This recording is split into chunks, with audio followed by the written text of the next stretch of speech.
오늘 지난주에 했던 본문들을 가지고 다시 한번 말씀 나눕니다. 지난주는 세 가지 시험의 독특성을 위주로 말씀을 나눴다면 이번 주는 세 가지 시험의 공통점을 중심으로 말씀을 좀 나누도록 하겠습니다. 같은 본문이지만 좀 각도가 다른 것이니까요. 아, 들었다. 여기서 봐. 마지막 날이라고 양복 입고 왔어요? 설교할래? 나 이렇게 하다가 깜짝 놀랐다. 나 집사님 들어가 계신 줄 깜짝 놀랐다. 요새가 마지막 날이라고 아주 그냥. 군대 가는 전소비 어디 있어요? 전소비 왔죠? 안 왔나? 아까 들어온 것 같은데? 오케이. 봅시다. 오늘은 다른 관점, 공통성을 부분으로 다시 한번 설교를 나눌 텐데, 여러분들이 똑같다라고 생각하지 마시고, 성경을 좀 더 깊이 이해하시는 시간 되었으면 좋겠습니다.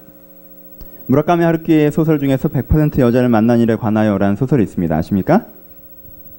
모르시죠? 예, 감사해요. 예, 전 여러분들의 교감과 상식을 신뢰합니다. 예. 아주 짧은 단편서인데 정말 짧은 스토리는 간단합니다. 주인공이 세탁소를 갔다가 집으로 돌아가는 길입니다. 집으로 돌아가는 길에 30m 전방쯤에서 한 여자가 걸어옵니다. 근데 이 주인공은 30m 전방에서부터 그 여자가 나에게 100% 여자라는 것을 깨닫습니다. 가슴이 뜁니다. 설렙니다. 저 여자는 나의 100%를 딱 알아봅니다. 30m 내내 걸음을 걸을수록 생각합니다. 내가 어떻게 반응해야 될까? 라는 생각이 그 짧은 시간 동안 이어지고 그 여자와 스치고 지나갑니다. 그리고 끝. 이 소설의 스토리의 전부입니다. 비슷한 경험 해보신 적 있으십니까? 100%의 여자, 100%의 남자 만나보셨습니까? 내가 비슷한 공간에서 몇십 미터 혹은 몇 미터를 떨어져 있는데 이 사람이다로 느껴지는 그런 거 느껴보신 적 있으십니까? 연예인 포스인 사람 보고 그렇게 느끼는 거 말고요. 아주 독특하게 진짜 이쁜 것도 아니고 진짜 잘생긴 것도 아니고 진짜 특별한 것도 아닐 수도 있는데 순간 탁 그런 느낌.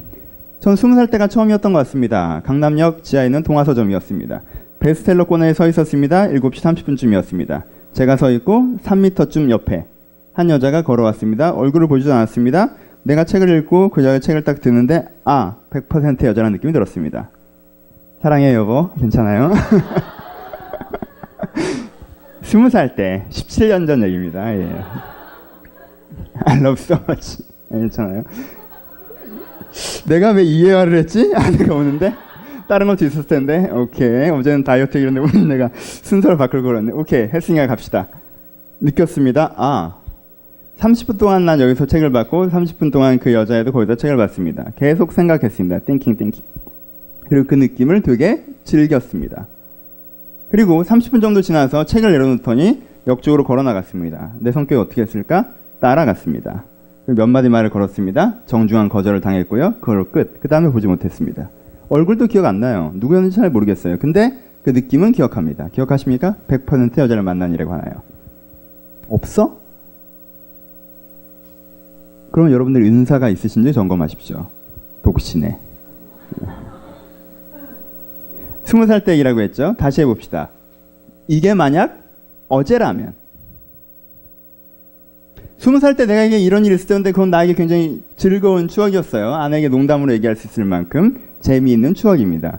근데 이게 만약에 어제라면 어제도 내가 교보문고에 갔었는데 어제도 재미있게도 하루키의 소설을 사러 갔었는데 내가 만약에 그 소설을 사러 갔다가 3m 옆에 있는 어떤 자매에게 내가 툭 떨렸다면 그래서 30분 동안 그 옆을 배회하다가 그 여자가 따라 나갈 때 따라 나가 봤다면 그래서 내가 혹시나 시간이 있느냐고 말을 걸어봤다면 그리고 거절당했다면 그건 내가 여기서 웃으면서 얘기할 수 있는 일인가? 아니죠. 똑같은 건데 왜? 포인트는 여기에 있습니다. 10년 전에 그랬을 때에는 삶의 방향과 행동의 방향이 일치합니다. 그때는 뭐예요? 내 인생에 이런 식의 로맨스가 한번 발생했으면 좋겠다라는 삶의 방향을 갖고 있습니다. 그런데 그 삶의 방향에 전혀 문제가 안 되는 행동이 생긴 거예요. 그렇죠? 이번이 그런 로맨스의 기회일 쓰면 좋겠다라는 행동의 방향이 생깁니다. 그러니까 삶의 방향과 행동의 방향이 일치하기 때문에 내 인생에 즐거운 에피소드가 됩니다. 근데 지금은 나는 아내를 사랑하고 아이를 사랑합니다. 내 가정을 소중하게 해요. 이게 내 삶의 방향입니다. 근데 이 삶의 방향과 반대가 되는 행동의 방향이 발생합니다. 그래서 내 삶의 방향과 이 행동의 방향이 충돌합니다. 이런 것을 무엇이라고 부릅니까? 시험이라고 부르는 것입니다. 그래서 그가 무엇을 시험으로 규정하는가에 따라서 그가 어떤 것이 그에게 시험인가에 따라서 그가 지향하는 삶의 방향과 그가 반대하는 삶의 방향을 알 수 있는 것입니다. 여러분들에게는 어떤 것이 시험입니까? 예수님에겐 어떤 것이 시험이었습니까? 내가 지향하는 삶의 방향과 지향하지 않는 삶의 방향은 무엇입니까? 오늘 본문을 통해서 알 수 있는 것은 이것입니다. 단지 어떤 류의 시험이었다라는 것이 아니라 예수님께서는 어떤 삶을 지향하셨고 어떤 삶을 지향하지 않으셨나를 알 수 있다는 것입니다. 우리는 시험이라는 단어를 너무 가볍게 사용합니다. 어느 정도로 사용하나요? 내가 누구 때문에 교회에 나오기 싫어진 기억, 이런 것들을 시험이라고 생각합니다. 누가 꼴 보기 싫어서 교회 나오기 싫어요. 제가 시험 들었나 봐요. 그냥 주일날 아침에 잠이 많아진 기억, 이런 것들을 시험이라고 얘기합니다. 요즘엔 졸려서 교회 가기가 싫어요. 내가 시험 들었나 봐요. 글쎄요. 그럼 그 사람의 삶의 방향이라고는 어느 정도의 수준인 거죠? 물론 그것도 의미가 있습니다만 교회를 가긴 가야 된다는 게 그 사람의 삶의 방향이고 교회를 안 가면 안 된다는 게 그 사람이 반대하는 삶의 방향이겠죠. 그렇죠? 하지만 어느 순간에 이 삶의 방향을 갖고 있어서 내가 이 삶의 방향대로 가야 되지만 그렇지 못하는 것에 스트레스도 받겠죠. 하지만 깊이의 측면에서 시험이라는 단어가 그렇게 얄팍하게 쓰이는 것은 아니라는 것입니다. 단지 교회 가는 정도, 단지 관계적인 어느 정도, 단지 몇 가지의 나쁜 습관을 지키느냐 지키지 않느냐에 대한 부분에서 시험이라는 단어가 사용되지 않습니다. 여기서 예수의 시험이라는 단어가 갖는 무게는 그가 어떤 방향의 삶을 지향했고 어떤 방향의 삶을 지향하지 않았는가라는 부분입니다. 그리고 그것이 충돌하는 것에 대한 이야기입니다. 첫 번째, 예수는 이런 시험을 받았습니다. 사람이 떡으로만 살 것이 아니요 하나님 위해서는 모든 말씀을 살 것이라. 텍스트에 관해서는 지난주에 얘기를 했기 때문에 좀 심플하게 하고 지나가겠습니다. 떡을 만들어 먹으라는 사단의 이야기와 나는 떡이 아니라 말씀으로 산다라는 주님의 대꾸가 첫 번째 시험의 패턴이었습니다. 그러면 예수님께서 지향하는 패턴은 어떤 것이고 사단이 지향하는 패턴은 어떤 것입니까? 사단이 제시하는 종교적 패턴은 뭐예요? 나에게 내가 배고플 때 떡을 만들어준 이가 하나님이다 라는 게 사단의 패턴입니다. 예수님의 패턴은 내가 배고픔을 감내하고서라도 추구하는 방향을 주시는 이가 하나님이시다. 이게 예수님의 패턴입니다. 다시, 내가 지금 사람이 떡으로만 살 것이 아니요 내가 지금 배가 고픈 건 팩트이지만 배가 고픔에도 불구하고 이 배고픔에 상관없이 내가 추구해야 되는 something, 내가 추구해야 되는 가치, 내가 추구해야 되는 의미, 다른 표현으로는 추구해야 되는 하나님의 인도하심, 말씀에 따라 살게 하는 것이 예수님의 패턴이고, 내가 배가 고플 때 떡을 주시는 분이야말로 하나님이고 하나님다운 것이 아닌가라고 생각하는 것이 사단의 패턴이라는 것입니다. 사단의 종교, 사단의 패턴에 유혹받은 사람들은, 사단의 시험에 드는 사람들은 이런 식의 생각들을 굉장히 많이 합니다. 방향은 무엇으로 결정됩니까? 지금 내가 배가 고픕니다. 그것보다 더 선명한 방향이 뭐가 있다는 것입니까? 이런 식입니다. 지금 내가 배가 고파요. 이것보다 선명한 방향이 뭐가 있습니까? 방향은 정해졌습니다. 내 줄인 배를 채워주는 것이죠. 누구의 능력으로? 하나님의 능력으로. 이것이 신앙이고 이것이 종교입니다 라고 얘기하는 것입니다. 하나님, 제가 지금 외롭습니다. 이것보다 선명한 방향이 어디 있습니까? 전 대학교만 오면 애인이 있을 줄 알았는데 지금 4년 5년째입니다. 이대로 끝날 것 같습니다. 하나님, 이러시면 안 되는 거 아닙니까? 외로워 죽겠습니다. 이것보다 선명한 방향이 또 어디에 있습니까? 하나님, 저 이번에 졸업합니다. 이것보다 선명한 방향이 어디 있습니까? 취업을 해야지 그럼 놉니까? 내가 직장이 필요하고 내가 애인이 필요하고 내가 학점이 필요하고 내가 먹을 것이 필요하고. 방향은 누가 결정합니까? 내가 결정합니다. 무엇으로 말미암아 결정합니까? 상황으로 말미암아 결정합니다. 그래서 거기서 고민하거나 회의하거나 점검하는 시간이 있습니까? 없습니다. 방향은 내가 상황으로 말미암아 이미 결정했습니다. 이건 생각해볼 여지도 없는 거 아닙니까? 40일 동안 굶었어요. 떡을 만들 능력이 있습니다. 그럼 만들어 먹으면 되는 거지 거기에 어떤 더 복잡한 논리가 필요하다는 것입니까? 그것이 사단의 종교입니다. 예수님의 종교는 거기서라도 내가 배고픔과 상관없이 내가 외로움과 상관없이 내 어떤 상황의 처함과 상관없이 그럼 나는 어떻게 하는 것이 맞는 것인가? 지금 내가 무엇을 하여야 맞는 것이라는 찾는 것이 예수의 종교입니다. 별로야? 개종하고 싶어? 사탄이 마음에 들어요? 예를 들어 봅시다. 아주 간단한 예죠. 여러분들이 다이어트를 하고 있다고 생각해 봅시다. 다이어트를 가끔 하시죠? 자주 하시죠? 다른 사람은 모르지만 여러분들 계속 하고 있잖아요. 다이어트를 하고 있습니다. 저도 가끔 해봤습니다. 닭가슴살 해서 먹어봤습니다. 샐러드랑 소스 바꿔가면서. 지금도 닭비린내 나서 못 먹겠습니다. 별로더라고요. 예를 들어 봅시다. 내가 다이어트를 하고 있어요. 그럼 배가 고픕니까? 안 고픕니까? 배가 고프죠. 나를 사랑하는 사람이, 나를 사랑하는 아내가 우리 남편 다이어트 하느라 배고프니까 탕수육이나 만들어줘야겠다 하고 집에 들어갔더니 잔뜩 차려놨습니다. 그럼 내가 그것을 기뻐할까요? 기뻐하지 않죠. 왜? 뭐에 반하는 것이기 때문에? 내 방향에 반하는 것이기 때문에. 진정한 도움은 무엇입니까? 지금 내가 배고프다고 해서 내 방향과 목적을 꺾지 않고 내 방향과 목적대로 유지해 나갈 수 있도록 내 목표를 더욱더 선명하게 해주고 그 의미를 나에게 깨닫게 해주며 그 방향으로 움직일 수 있도록 나를 격려해 주는 것이 진정한 도움일 것입니다. 그렇죠? 하다못해 밥을 굶고 몸을 좀 만들려고 해도 그렇습니다. 근데 영혼이라면 어떨까요? 여러분들의 영혼에 문제가 있습니다. 여러분들의 인격에 문제가 있어요. 여러분들의 삶에 문제가 있습니다. 여러분들의 식생활처럼 아무거나 주워 먹어서 여러분들의 영혼이, 여러분들의 인격이, 여러분들의 삶이 정말 이거는 좀 아닌데 싶게 추하게 일그러져 있습니다. 균형 잡히지 않게 성장했어요. 무엇인가 이걸 다듬어갈 필요가 있습니다. 만들어갈 필요가 있어요. 근데 내 영혼과 내 인격과 내 삶의 다이어트, 내 삶의 만들어감들이 필요할 때 그때 무엇이 발생하죠? 내 욕구와 충돌하는 것이 발생할 것입니다. 때때로는 배고픔일 수도 있고요. 때때로는 외로움일 수도 있고요. 때때로는 답답함일 수도 있고요. 때때로는 지루함일 수도 있고 때때로는 소외감일 수도 있고요. 때때로는 무게감일 수도 있습니다. 여러 가지 감정과 불편한 것과 어두운 것들이 나에게 올 수 있죠. 그때 그것들을 그저 충족해줘 버리는 것이 그를 도와주는 것입니까? 아니면 이 방향을 더욱더 선명하게 하고 이 방향에 너희들 얼마나 가치 있는지 깨닫게 하며 힘들더라도 여전히 그 방향을 유지하게 하는 것이 도움입니까? 간단합니다. 우리는 떡으로만 살 것 아니요 말씀으로 살으라고 얘기하면요, 너무 되게 비인간적이고 왠지 억압적이고 왠지 되게 우리가 고난을 추구하는 그런 종교인 것처럼 생각하는데 그 얘기를 하자는 게 아니라는 것입니다.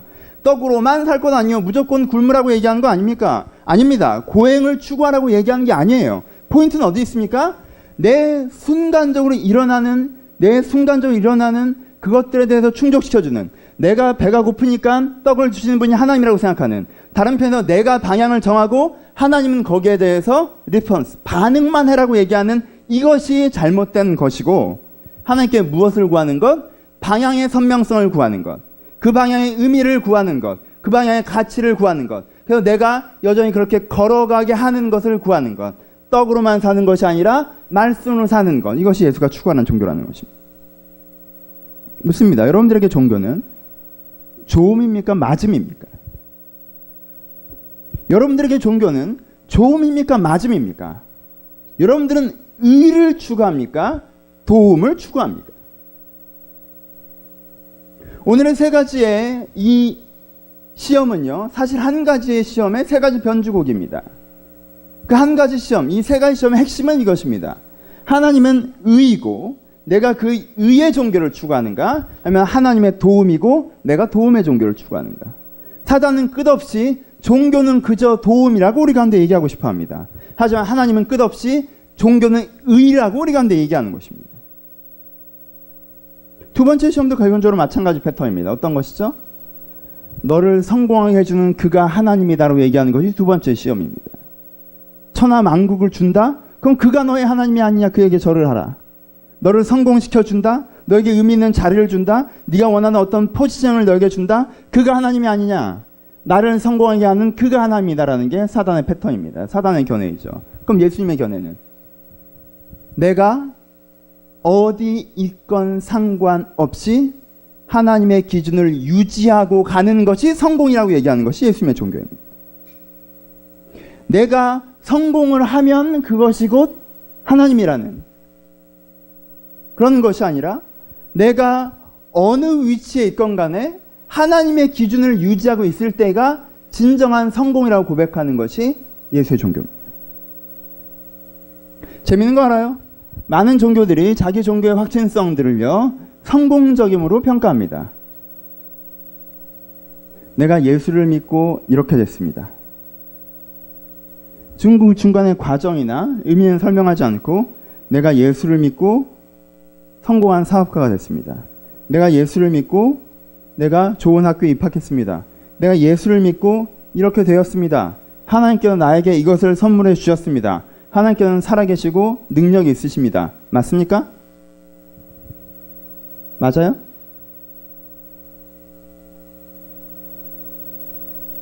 (2002년) 때 골 세레머니 제일 많이 했던 사람이 누군지 알아요? 기도? 이천수입니다. 차범근 감독이 프랑스 월드컵 때 예선전에서 전승했습니다. 승리할 때마다 뭐라고 했습니까? 하나님께서 주신 승리라고 했습니다. 그리고는 어떻게 했어요? 본선에 가선 히딩크에게 깨졌습니다. 5대0이었나 그때? 그러면 하나님은 한반도에서만 일하시나? 프랑스로는 출장을 안 가셔요?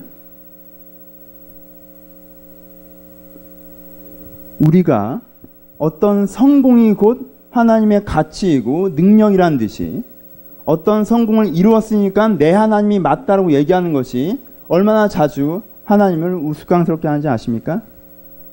가끔 이런 얘기도 들었어요. 아, 미국이 예수님을 잘 믿어서 잘 산다.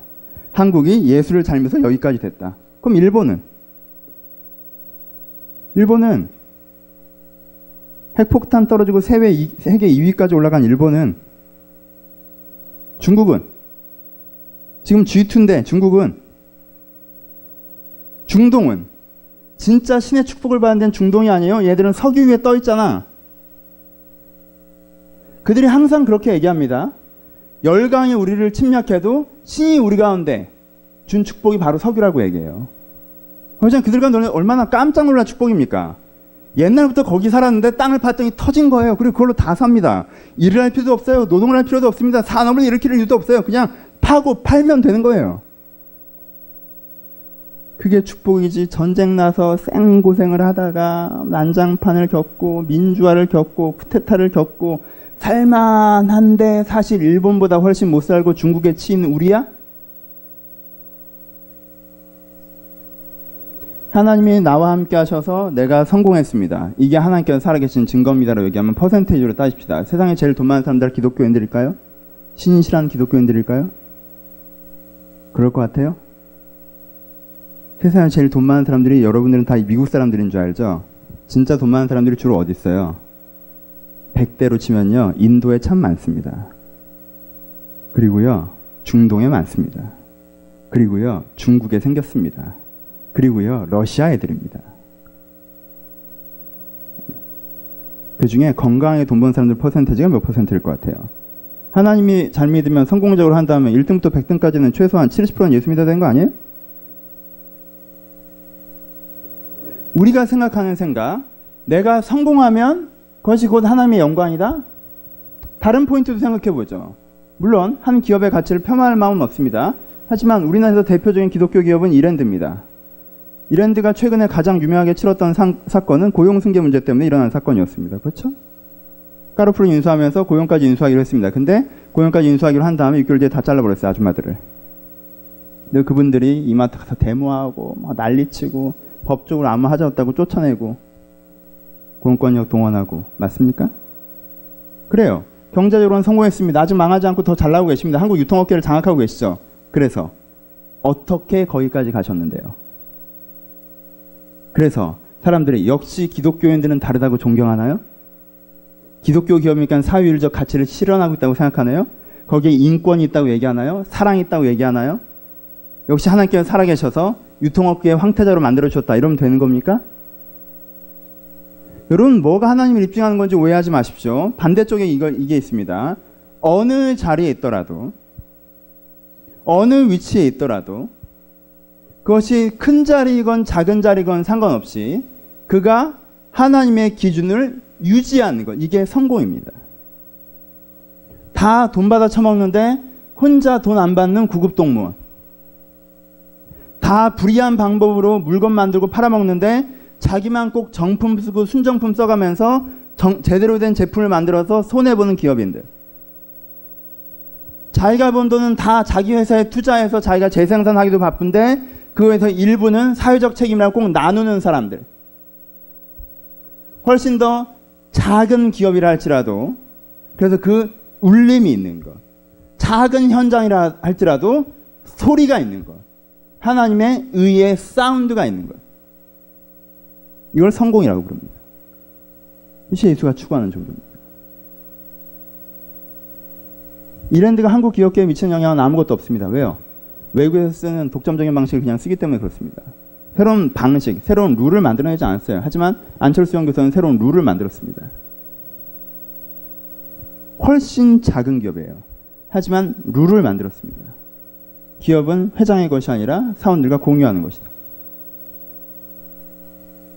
그리고 이 파장은 멀리 멀리 퍼져나갑니다. 뭐가 성공입니까? 기독교의 두 번째 가치는 이것입니다. 예수가 지향하는 종교는요, 내가 어느 필드에 있건 하나님의 기준을 유지하는 것이 성공입니다. 기독교가 얘기하는 시험은요, 내가 어느 위치에 가기 위해서 어떤 방법이든 상관없이 내가 그곳을 가기만 하면 성공이라고 얘기하는 것이 기독교에서 시험입니다. 세 번째는 결론입니다. 그래서 결론적으로 기독교는 무엇입니까? A의 패턴과 B의 패턴. 예수가 주장했던 기독교와 사단이 주장했던 기독교는 무엇입니까? 사단이 주장했던 기독교는 간단하게 결정됩니다. 하나님은 어떻게 하셔야 된다는 거예요? 뛰어내려야 그러니까 살려주실 테니. 하나님은 어떻게 하셔야 된다? 하나님은 계속 나를 성공시키시건 나에게 먹을 것 주시건 내가 뛰어낼 때 붙잡아 주시건 하나님은 계속 나를 도와주심으로 그의 하나님 되심을 입증해야 되는 종교가 사단의 종교입니다. 깊이 고민하지 않습니다. 사단이 제시한 종교는요, 심플합니다. 그 종교가 지향하는 가치, 그 종교의 기준, 그 종교가 보는 세계관, 그 종교가 보는 인간, 그 종교가 보는 자연, 그 종교가 보는 대안적인 사회, 이런 건 필요 없습니다. 사단이 지향하는 종교는 심플합니다. 그 종교는 나를 도와줘? 그럼 그 종교는 진짜야가 되는 거예요. 내가 교통사고를 당했는데 딱 다치기 전에 하나님 살려주세요 했더니 내가 산 거야. 야, 하나님 진짜 있어. 야, 내가 이번 시험만 붙여주면 정말 하나님 있다고 믿겠다고 기도했는데 내가 붙었어. 깜짝 놀라게. 하나님 있긴 있는 것 같아. 야, 하나님이 계시지. 봐, 우리 집이 하나님 믿으니까 그래도 이렇게 잘 살잖아. 그러니까 하나님이 계속 나를 도와줄 수 있도록, 하나님이 계속 우리를 도와줄 수 있도록 하나님을 섬겨드려야 돼. 하나님께 잘 보여야 돼. 하나님이 삐지시면 안 돼. 하나님께 열받으시면 안 돼. 하나님께 나를 잘못 보시면 안 돼. 왜? 그럼 그의 도움의 손길을 걷어갈 것이기 때문에. 그러니까 그에게 계속 잘해드려야 돼. 그게 우리의 하나님이야 라고 믿는 종교. 이게 사단의 종교입니다. 이게 정확하게 사단이 예수님께 했던 시험의 사고방식입니다. 종교는 방향이 아니라 도움이라는 것. 종교는 기준이 아니라 맞음의 문제가 아니라 좋음의 문제라고 끌고 가는 것. 방향은 네가 정해라. 그런 너를 도와줄 테니. 이것이 가장 너에게 원하는 것이 아니냐라고 하는 것. 우리가 죄에 대해서 배웠습니다. 우리가 죄를 무엇이라고 배웠죠? 하나님의 기준, 이타성, 공동체성 이런 거 다 신경 쓰지 말고 내 마음대로 내 의지대로 하는 자기중심성을 죄라고 배웠습니다. 그러니까 사단이 얘기하는 종교는 이 죄가 아니라고 얘기하는 종교입니다. 네 마음대로 해라. 그럼 도와줄 테니. 이게 사단이 얘기하는 종교입니다. 가장 테이스트풀하게, 가장 달콤하게 네 마음대로 해. 방향은 네가 정해. 먹고 싶은 거 있어 네가 정해. 갖고 싶은 거 있어 네가 정해. 네가 도움받고 싶어 네가 정해. 뛰어내리고 싶으면 뛰어내려. 내가 구해줄 테니. 올라가고 싶을 때 있으면 올라간다고 절만 해. 내가 올려줄 테니. 배가 고프면 얘기만 해. 만들어줄 테니. 방향은 네가 정해. 난 널 도와줄게. 너는 그냥 네가 하나님인 것처럼 살아. 내가 널 도와줄 테니까. 그리고 나를 진짜라고 생각해. 나를 네 하나님이라고 불러. 이게 시험이에요. 여러분은 어떻게 생각해요? 사단이 박쥐날개를 한다고 하고 여러분들한테 나타날 거라고 생각해요? 무슨 뱀 모양을 하고 여러분들한테 나타날 거라고 생각해요? 사사하는 소리를 내면서 이렇게 해라 뭐 이런 식으로 얘기할 것 같아요? 무엇이 여러분들에게 시험이라고 생각하십니까? 이제까지 어떤 시험을 받고 오셨습니까? 여러분에게 무슨 시험들이 있었습니까? 성경은 사단이 우는 사자와 같이 택한 자라도 쓰러뜨리려고 지금 돌아다닌다고 얘기하고 있습니다. 사단이 지금 우는 사자와 같이 여러분들을 쓰러뜨리려고 돌아다니고 있습니다. 그래요? 한 번도 못 느끼셨나요? 한 번도 그 소리를 들은 적이 없나요? 난 시험 들은 적이 없습니까? 시험 들이는 거라고는 교회에서 연애하다가 헤어져서 교회 나가기 싫은 거 이게 내 시험인가요? 하나님은 그걸 시험이라고 부르지 않으십니다. 당연한 정서적인 반응이라고 부르시죠. 그럼 꼴 보기 싫은 데 있는데 가기 싫은 게 왜 시험입니까? 자연스러운 결과죠. 그러게 좀 신중하지 그랬니? 그 정도입니다. 그게 시험일까요? 그게 내가 하나님 앞에서 주님 내가 시험에 들었습니다라고 얘기할 만한 것인가요? 아니에요. 여러분들은요, 여러분들이 생각하는 것보다 훨씬 더 자주 시험에 듭니다. 그게 시험인지도 모르고 시험을 시험으로 규정하는 능력부터 배우십시오. 지난주에 얘기한 것처럼. 이것이야말로 시험입니다. 여러분들에게 신앙이라는 것이 내 방향을 건들지 마십시오. 방향은 내가 정할 테니까 대신 나를 도와주세요. 이게 기독교라고 생각하는 것이 여러분들이 완전히 시험된 상태입니다. B는 시험을 받고 있는 상태는 하나님은 저렇게 하라고 하시네? 또 지 맘대로 하려고 그러네? 내가 하고 싶은 건 또 무시하네? 예수 좀 늦게 믿을걸. 하기 싫은데. 난 내 맘대로 좀 살고 싶은데. 어쩔 수 없이 가다가 가끔 내 뜻대로 하면서 죄책감 느끼는 상태. 이게 B. A는 이제부터 얘기해야 되는 거. A는 이것입니다. 예수가 정하는 종교. 세 번째. 주 너의 하나님을 시험하지 말라. 다른 표현은 뭐예요? 하나님은 너에게 입증받으실 필요가 없다라는 거예요. 다른 표현은 뭐예요? 하나님은 그저 하나님이시라는 뜻이에요. 다른 표현은 뭐예요? 하나님이 맞다라는 것입니다. 이게 첫 번째입니다. 그렇죠? 기독교는 여기에서부터 출발합니다. 내 마음대로 하는 게 맞는 것이 아니라 하나님대로 하는 게 맞다라는 것입니다. 이게 불쾌하거나 불편한 반응이라는 것이 아니에요. 아까 다이어트에 참 초라한 예지만 우리 가운데 유사성이 이거밖에 없으니까 내가 지금 당장 먹고 싶은 게 난 정말 안 먹으면 죽어버릴 것 같은 게 맞는 게 아니라 내가 이걸 안 먹고 참고 이렇게까지 해야 되는 게 내게 진짜 맞는 것처럼 내게 지금 좋은 것은 이것이지만 내게 진짜 맞는 것은 이것인 것처럼 하나님께서는 나에게 최선으로 맞다라는 것입니다. 왜? 그는 하나님이시니까. 하나님이 있다면 그는 맞습니다. 내가 주를 설득해야 되는 것이 아니라 내가 그에게 배워야 되는 것입니다. 첫 번째, 하나님을 시험하지 마십시오. 하나님을 테스트하지 마십시오. 하나님을 템테이션하지 마십시오. 하나님 나타나 보십시오. 하나님 도와줘 보십시오. 하나님 입증해 보십시오. 그럼 내가 믿어드릴 테니까. 아니요. 그런 식으로 하나님은 절대 나타나지 않으십니다. 왜요? 여러분들이 지금 사단을 찾는 거예요. 하나님을 부르는 게 아니에요. 여러분들이 그렇게 간절히 기도하면 나타날 것입니다. 사단이 광명한 천사의 모습으로. 그럼 여러분들은 그게 종교인 줄 알고 믿을 것입니다. 정신을 똑바로 차리십시오. 하나님이 맞습니다. 여기 동의하십니까? 내가 지금 어떻게 느껴지건 내 생각이 어떻게 생각하건 상관없이 하나님이 맞다라는 것을 동의하십니까? 그래서 그 맞음을 배워가고자 하는 마음이 있으십니까? 아니면 하나님의 맞음에 관심이 없이 내 맞음에 확신하며 하나님의 도움만을 구하거나 웬만한 상황에선 도움도 필요 없이 나는 내가 알아서 산다고 생각하십니까? 첫 번째, 하나님은 맞다는 것입니다. 두 번째는 뭐예요? 그 맞는 하나님이 내 인생의 어떤 상황과 여건 속에서건 기준으로 들어오신다는 것입니다. 그렇죠? 아까 얘기했죠? 내 삶의 여건 속에서 내가 성공하는 것이 아니라 그 여건 속에서 내가 하나님을 인정하는 것. 내가 높아지려는 것이 아니라 내 있는 위치에서 내가 하나님을 인정하는 것. 그것이 시험의 두 번째 단계, 다른 편은 지향의 두 번째 단계입니다. 하나님이 맞다는 걸 인정하면 그 맞음은요, 막연한 고백이 아니라 내 삶에서 영역에서 그 맞음이 강론을 가지고 찾아옵니다. 그렇죠? 하나님은 맞아요. 그럼 내 연애에 대해서 하나님께서 생각을 갖고 계십니다. 하나님께 맞아요. 그럼 내 직장에 대해서 생각을 가지고 계십니다. 하나님께 맞아요. 그럼 내 정서에 대해서 생각을 가지고 계십니다. 그럼 내가 하나님한테 하나님 전 제 기분이 이러니까 이렇게 해주세요라든가 내가 생각하는 직장은 이런 거니까 이렇게 해주세요라든가 내가 생각하는 학교는 이런 거니까 이렇게 해주세요라고 얘기하는 것이 아니라 하나님의 맞음을 배워나가기 시작하는 것입니다. 그렇죠? 그럼 세 번째가 어떻게 되는 거예요? 오늘을 말씀으로 사는 거죠. 오늘을 말씀으로 산다는 것이 뭡니까?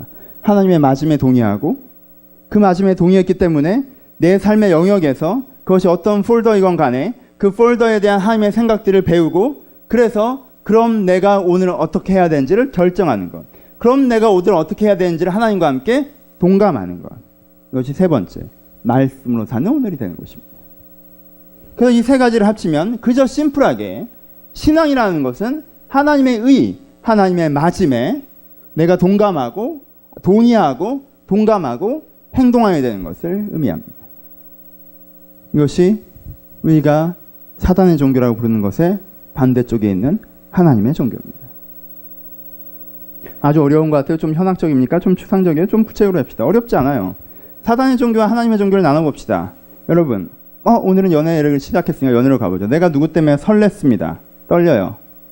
그럼 A, B 라인이 갈려지죠. 사단의 종교 어떻게 하면 돼요? 하나님, 제가 보니까 좋아요. 그러니까 무슨 기도를 합니까? 하나님, 제 마음을 나에게로 향하게 하소서. 이런 기도를 합니다. 어우, 생각만 해도 무섭지 않아요? 누군가 여러분들 뒤에서 기도하고 있는 거예요. 제 마음이 나에게 향하게 해달라고. 차라리 스토킹을 해라. 누구를 마음에 기도해 보는 거 정말 무서운 겁니다. 쉽게 하지 마십시오. 그렇죠? 마음에 두고 기도해. 어떻게? 걔랑 잘 되게 해달라고, 어떤 상황들을 달라고 블라블라블라 기도합니다. 뭐 마음에 드는 사람이 없어도 마찬가지예요. 그냥 외로워요. 그럼 하나님 어디서 애인 하나만, 키는 좀 저보다 커야겠고, 얼굴은 그래도 좀 멀쩡하게 생겨야겠고, 그래도 말은 좀 통해야겠고, 교회도 다녀야겠고, 매너도 좋아야겠고, 재미도 있어야겠고. 그럼 걔는 왜 너랑 만날까라는 거예요.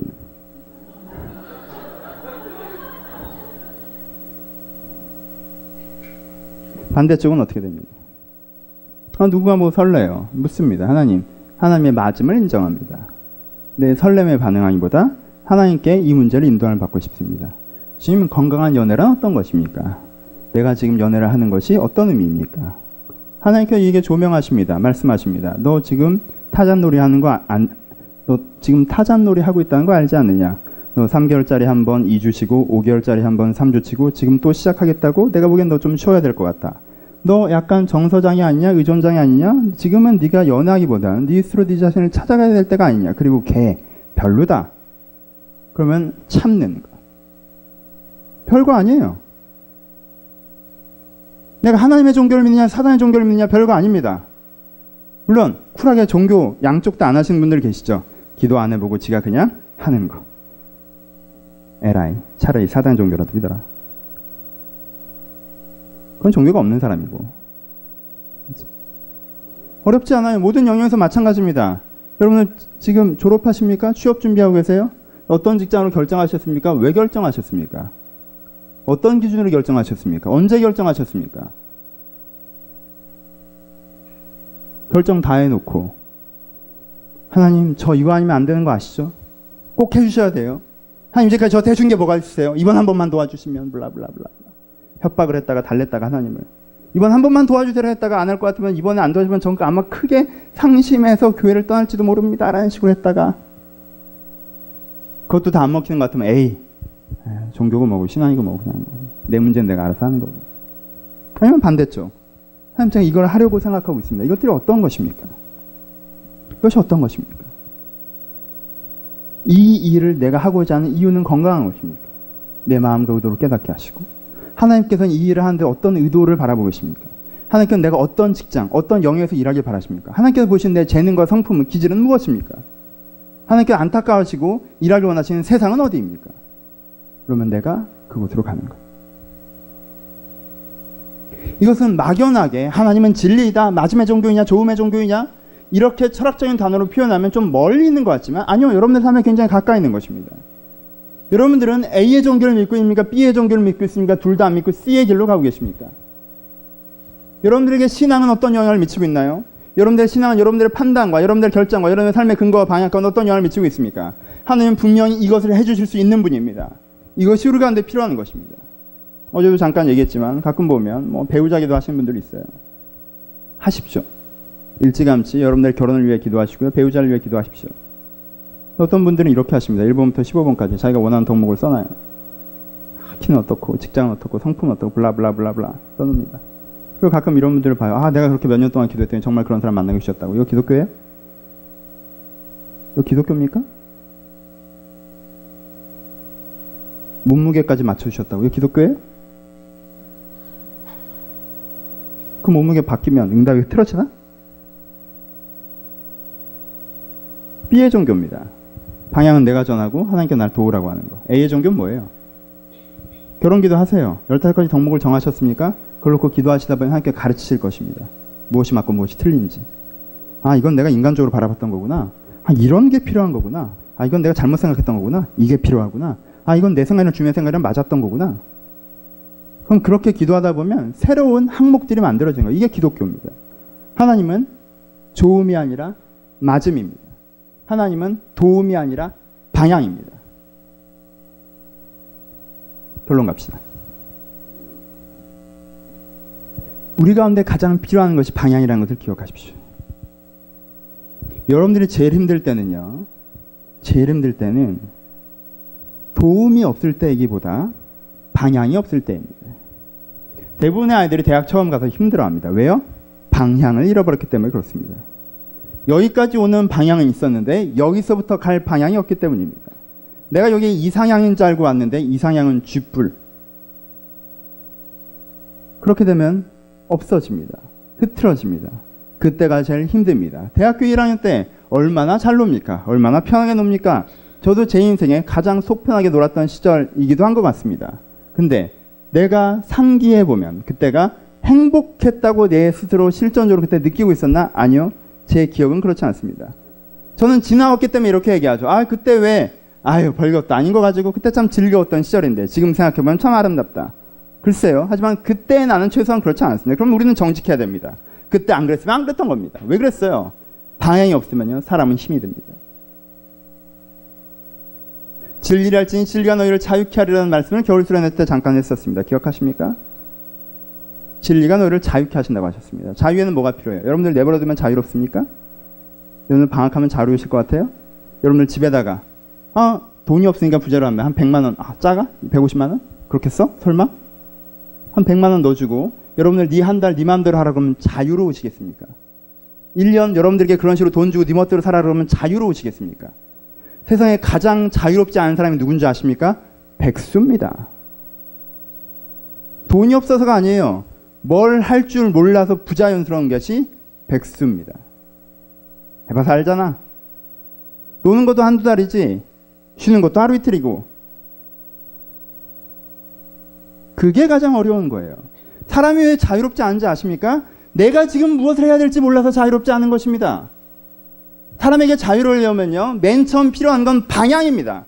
내가 오늘 아침에 일어나서 내게 오늘은 어떤 날이고 그걸 내가 꼭 해야 되는 일이고 하지 않으면 안 되는 것이 아니라 내가 꼭 원하는 바로 그 일이 있다면 그 사람이 가장 자유로운 사람입니다. 그 사람에게는요, 뛰는 가슴으로 달려갈 수 있는 하루가 선물로 주어지는 것입니다. 하지만 그것이 없는 사람에게 아침에 일어나 봐야 할 일도 없고 해야만 하는 일 몇 개만 있으면 귀찮아, 그거 왜 해야 되는 거라 군시렁 거리면서 억지로 그 일들을 치러내고 있겠죠. 방향 없는 사람.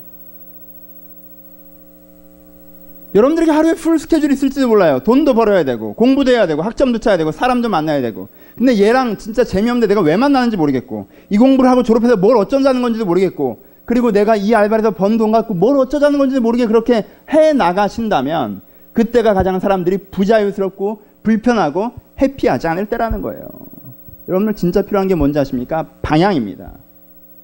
여러분들이 지금 필요한 은혜는요, 내가 지금 먹을 게 필요하니까 먹을 걸 주시오. 내가 어느 위치에 올려주시오. 내가 한번 뛰어내려 볼 테니까 도와주시오. 도와주시니까 진짜 있네. 올려주니까 진짜 있네. 먹을 걸 주니까 진짜 있네. 하나님이 진짜 있긴 있는가 보다. 이게 여러분들에게 필요한 것이 아니라 하나님이 진짜 있는가 보다가 아니라 하나님이 바로 이런 생각과 이런 기준과 이런 계획과 이런 마음으로 나와 세상을 바라보고 계시다는 그 기준입니다.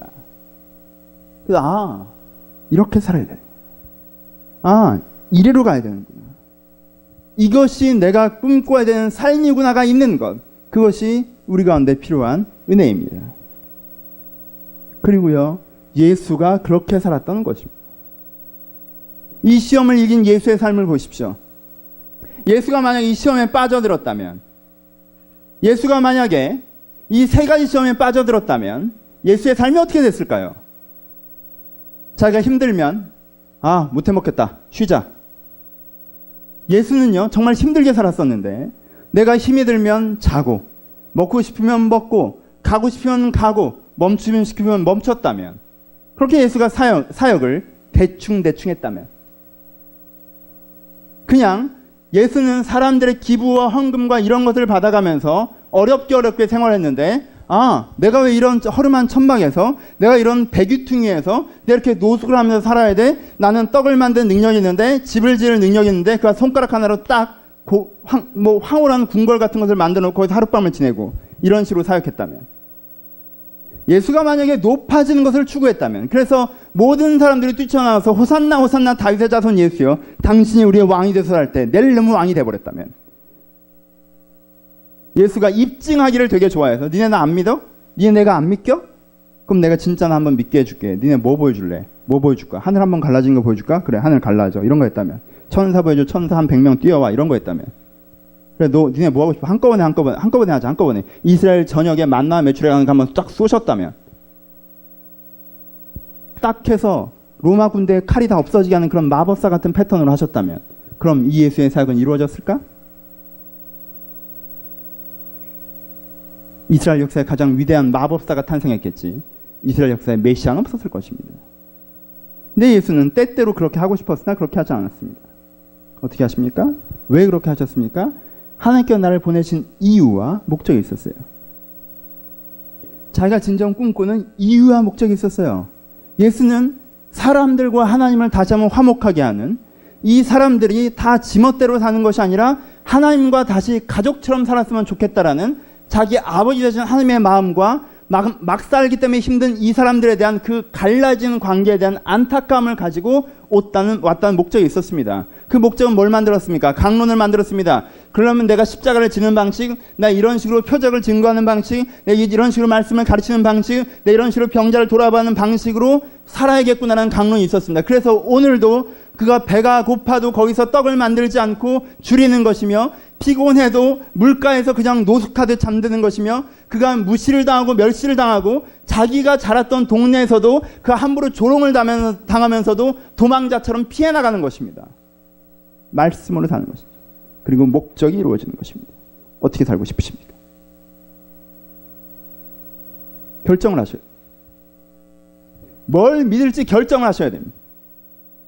내가 결정하고 내가 추구하고 믿지 않는다면, 사단의 속살거림에 따라서 여러분들은 내가 뭘 믿고 있는지도 모르면서 내가 믿지 않는 것을 믿는다고 말해 고백하면서 그렇게 스스로를 속이며 살아갈 것입니다. 그러지 마십시오. 기독교는 그런 것이 아닙니다. 여러분들이 뭘 믿는지 결정을 하십시오. 하나님이 있고 하나님이 맞다라는 것을 결정하십시오. 그 하나님이 나에게 가르치신다는 것을 인정하십시오. 그리고 그 가르침에 따라서 내가 오늘 말씀으로 살겠다고 결정하십시오. 하나님께 여러분들을 인도하실 것입니다. 하나님께 여러분들에게 말씀하실 것입니다. 우리가 이제 말씀을 마치고 찬양할 텐데, 우리가 굉장히 자주 하는 찬양입니다. 나의 모습, 나의 소유 모두 주님 앞에 바칩니다. 나의 생명을 들으니 주 영광 위하여 사용하옵소서. 야, 이게 대단한 가사야. 너네 이거 할 수 있어요? 뭔 말인지 나고 알아요? 알고 해요? 나의 모습, 나의 소유 주님 앞에 모두 바칩니다. 나의 생명을 들으니 주 영광 위하여 사용하옵소서. 여러분들 이런 마음이 있으십니까? 첫 번째, 이게 뭔 말인지 모르고 그냥 앞에서 부르니까 따라했다면 한번 가사를 생각해 보세요. 이게 지금 뭔 말인지. 여러분들이 지금 약관을 보고 사인을 하셔야 되는 거예요. 그냥 드림이니까 사인하지 말고, 나의 모습, 나의 소유 잘 읽어보란 말이야. 주님 앞에 모두 드립니다. 나의 생명을 드리니 주님의 영광을 위하여 사용하소서. 이게 신체 포기각서예요. 거의. 사인하실 거예요? 이게 뭐예요? 긍정적으로는 이것이 무엇입니까? 여러분들의 삶을 올인할, 여러분들의 생명과 소유와 모든 모습까지 올인할, 여러분들이 진짜 원하는 그것을, 하나님이 여러분들의 인생에 플래닝한 그것을 발견하고 거기에 쏟아붓는 것입니다. 여러분, 이 사람이 가장 행복한 사람입니다. 내 인생 전체를 쏟아부을 그것을 발견하는 사람. 내 시간과 내 생명과 내 존재를 쏟아서 하고자 하는 그것을 발견한 사람. 내가 그냥 정한 것이 아니라, 그래서 나중에 내가 여기 미쳤게 여기 쏟았다고 얘기하는 것이 아니라 변함없이 신 하나님께서 세우신 계획 가운데 그것을 하나님 안에서 발견한 사람. 그래서 거기에 인생을 드리고 있는 사람. 이 사람이 제일 행복한 사람입니다. 이렇게 살기를 기대하십니까? 그 기대감이 우리를 찬양하게 하는 것입니다. 나의 생명을 드리니 주의 영광을 위해서 사용하여 달라고. 이 감동이 여러분한테 있기를 소원합니다. 이 고백이 여러분한테 있기를 소원합니다. 하나님께 의를 구하십시오.